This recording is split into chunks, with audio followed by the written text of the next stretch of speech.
ಕೇಂದ್ರದ SIR ಪ್ಲಾನ್ಗೆ CM Siddaramaiah ಅವರ ಸರ್ಕಾರ ಈಗ ಚೆಕ್ಮೇಟ್ ಇಟ್ಟಿದೆ.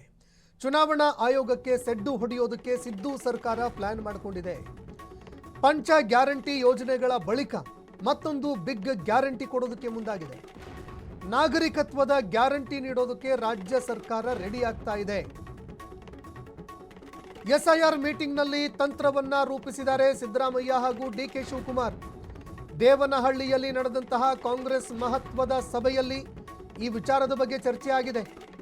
ಕಾಂಗ್ರೆಸ್ನ ಶಾಸಕರು, ಸಂಸದರು, ಜಿಲ್ಲಾಧ್ಯಕ್ಷರಿಗೆ ಸಿಎಂ, ಡಿಸಿಎಂ ಅವರು ಸೂಚನೆ ಕೊಟ್ಟಿದ್ದಾರೆ. ಸ್ಥಳೀಯ ಚುನಾವಣೆ ನೆಪದಲ್ಲಿ ಎಸ್ಐಆರ್ ಮುಂದೂಡಿಕೆ ಮಾಡುವಂತಹ ಸಾಧ್ಯತೆ ಇದೆ. ನಮ್ಮ ಸ್ಥಳೀಯ ಚುನಾವಣೆಗಳು ಇದೆ ಈಗ. ಹೀಗಾಗಿ ನಾವು ಯಾವುದೇ ಕಾರಣಕ್ಕೂ ಕೂಡ ಎಸ್ಐಆರ್ ಮಾಡೋದಕ್ಕೆ ಅವಕಾಶ ಮಾಡಿಕೊಡಲ್ಲ. ಈ ರೀತಿ ಕಾಂಗ್ರೆಸ್ಸು ಎಸ್ಐಆರ್ಗೆ ತಡೆ ಒಡ್ಡುವಂತಹ ಸಾಧ್ಯತೆಗಳು ಕಂಡು ಬರ್ತಾ ಇದೆ.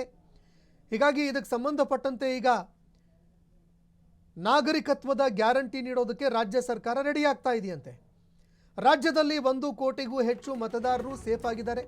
ಸೋಲುವ ಭೀತಿಯಲ್ಲಿ ಇದ್ದಂತಹ ಕಾಂಗ್ರೆಸ್ ಶಾಸಕರಿಗೆ ಬೂಸ್ಟರ್ ಡೋಸ್ ಸಿಕ್ಕಂತಾಗಿದೆ. ರಾಜ್ಯದಲ್ಲಿ ಮನೆ ಮನೆಗೆ ಲಗ್ಗೆ ಇಡಲಿದೆ ಮತ ಕಾವಲು ಪಡೆ.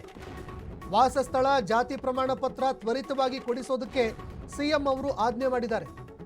ಗ್ರಾಮ ಸಭೆ, ವಾರ್ಡ್ ಸಭೆಗಳ ಮೂಲಕವಾಗಿ ಮಾಹಿತಿಗಳನ್ನು ಸಂಗ್ರಹಣೆ ಮಾಡ್ತಾ ಇದ್ದಾರೆ. ಪಕ್ಕಾ ಮತದಾರರ ಪಟ್ಟಿ ರೆಡಿ ಮಾಡಿ ತಕ್ಷಣವೇ ಸ್ಮಾರ್ಟ್ ಕಾರ್ಡ್ಗಳನ್ನು ವಿತರಣೆ ಮಾಡೋದಕ್ಕೆ ಕಾನೂನು ಬಲ ನೀಡೋದಕ್ಕೆ ಮುಂದಾಗ್ತಾ ಇದೆ ರಾಜ್ಯ ಸರ್ಕಾರ. ರಾಜ್ಯದಲ್ಲಿ 1 ಕೋಟಿಗೂ ಹೆಚ್ಚು ಮತದಾರರು ಸೇಫ್ ಆಗೋ ಸಾಧ್ಯತೆ ಇದೆ. ಇದಕ್ಕೆ ಪ್ರಮುಖ ಕಾರಣ ಏನು ಅಂತಂದ್ರೆ, ರಾಜ್ಯ ಸರ್ಕಾರ ಮಾಡ್ತಾ ಇರುವಂಥದ್ದು ನಾಗರಿಕತ್ವದ ಗ್ಯಾರಂಟಿ. ಅಂದರೆ ಇಲ್ಲಿ ಎಸ್ಐಆರ್ ಅಲ್ಲಿ ಇವರು ಕೇಳ್ತಾ ಇರುವಂಥದ್ದು ಏನಂತಂದರೆ, ಚುನಾವಣಾ ಆಯೋಗದವರು ಇಲ್ಲ, ನೀವು ಪೌರತ್ವಕ್ಕೆ ಸಂಬಂಧಪಟ್ಟಂತೆ ಅದಕ್ಕೆ ಸಂಬಂಧಪಟ್ಟಂತೆ ಯಾವ ದಾಖಲೆಗಳಿದ್ದಾವೆ ತೆಗೆದುಕೊಂಡು ಬನ್ನಿ ಅಂತ ಹೇಳ್ತಾ ಇದ್ದಾರೆ. ಅದನ್ನು ಸಾಬೀತುಪಡಿಸಬೇಕು. ಹೀಗಾಗಿ ಇಲ್ಲೇ ಹುಟ್ಟಿರುವಂತಹ ಜನನ ಪ್ರಮಾಣ ಪತ್ರ, ಮತ್ತೊಂದು ಮಗದೊಂದು, ಇದೆಲ್ಲವೂ ಕೂಡ ಮ್ಯಾಂಡೇಟ್ ಆಗುತ್ತೆ. ಆದರೆ ಇಲ್ಲದೆ ಇರೋರು ಏನು ಮಾಡಬೇಕು? ಹೆಸರಿನಲ್ಲಿ ಸಣ್ಣ ಪುಟ್ಟ ಬದಲಾವಣೆ ಇರೋರು ಏನು ಮಾಡಬೇಕು? ಅದಕ್ಕೆ ಈಗ ಇದನ್ನು ಬ್ರಹ್ಮಾಸ್ತ್ರವಾಗಿ ಹೂಡೋದಕ್ಕೆ ರಾಜ್ಯ ಸರ್ಕಾರ ಮುಂದಾಗ್ತಾ ಇದೆ. ಅದಕ್ಕೆ ಮಾಡ್ತಾ ಇರುವಂಥದ್ದು ಸ್ಮಾರ್ಟ್ ಕಾರ್ಡ್ಗಳನ್ನು ವಿತರಣೆ ಮಾಡಿ ಕಾನೂನು ಬಲ ನೀಡೋದಕ್ಕೆ ಮುಂದಾಗ್ತಾ ಇದೆ. ಅಂದರೆ ಅದೇ ಒಂದು ಮ್ಯಾಂಡೇಟ್ ಆಗಬೇಕು ಕಾರ್ಡು. ಆ ರೀತಿಯಾಗಿ ಈಗ ರಾಜ್ಯ ಸರ್ಕಾರ ವಾಸಸ್ಥಳ ಆಗಿರಬಹುದು, ಜಾತಿ ಪ್ರಮಾಣ ಪತ್ರ, ಇದೆಲ್ಲವನ್ನೂ ಕೂಡ ತ್ವರಿತವಾಗಿ ಕೊಡೋದಕ್ಕೆ ಆಜ್ಞೆಯನ್ನು ಹೊರಡಿಸ್ತಾ ಇದೆ ರಾಜ್ಯ ಸರ್ಕಾರ. ಇನ್ನು ಸಿಎಂ ಸಿದ್ದರಾಮಯ್ಯ ಅವರ ಸರ್ಕಾರ ಹೂಡಿದಂತಹ ಬ್ರಹ್ಮಾಸ್ತ್ರ ಏನಪ್ಪ ಹಾಗಾದರೆ ನೋಡಿ, ರಾಜ್ಯದ ಪಕ್ಕಾ ಮತದಾರರ ಪಟ್ಟಿ ಏನಿದೆ ಅದನ್ನು ರೆಡಿ ಮಾಡಿಕೊಳ್ಬೇಕು.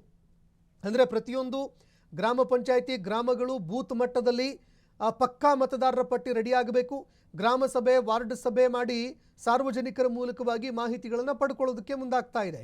ಪಕ್ಕಾ ಮತದಾರರ ಪಟ್ಟಿ ಮಾಡಿ ತಕ್ಷಣ ಸ್ಮಾರ್ಟ್ ಕಾರ್ಡ್ಗಳನ್ನು ಹಂಚಿಕೆ ಮಾಡೋದಕ್ಕೆ ಮುಂದಾಗ್ತಾ ಇದೆ. ಇದು ಮತದಾನದ ಹಕ್ಕಿಗೂ ಕೂಡ, ಗ್ಯಾರಂಟಿಗಳ ಹಕ್ಕಿಗೂ ಮಹಾ ಗ್ಯಾರಂಟಿ ಕಾರ್ಡ್ ಆಗಲಿದೆ. ಪಂಚಾಯತ್ ರಾಜ್ ಅಡಿಯಲ್ಲಿ ಅಗತ್ಯ ಇರುವ ಕಾಯ್ದೆಗೆ ತಿದ್ದುಪಡಿ ತರಬೇಕು. BLOಗಳ ಮೂಲಕವಾಗಿ ಜನತೆಗೆ ನೆರವು ಸಿಗುವಂತೆ ಮಾಡಬೇಕು ಅಂತ ರಾಜ್ಯ ಸರ್ಕಾರ BLOಗಳನ್ನು ಬಳಕೆ ಮಾಡಿಕೊಳ್ಳೋದಕ್ಕೆ ಮುಂದಾಗ್ತಾ ಇದೆ.